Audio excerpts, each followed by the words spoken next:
Hey friends, if you wish to use Windows 11 to delete temp percentage and prefetch, then please watch this video. Now these are three locations where temporary files are stored. So here's what you have to do. Press the Windows key and the R key together to open the run window. Type temp and hit enter. Okay. Click on continue. This is the temp folder. You can select these files and hit the delete key. It will delete all the files except for the ones which are currently in use. Now press Windows key and R key together and press percentage temp percentage. This is different from the temporary folder. Select all of these files and hit the delete key.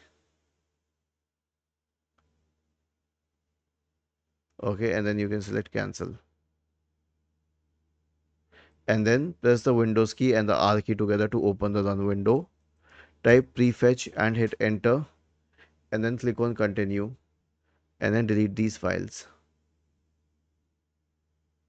Was this helpful? If yes, then please subscribe to the channel. If not, then let us know in the comment section of the video on how we could help you further. Thank you for watching this video and have a nice day.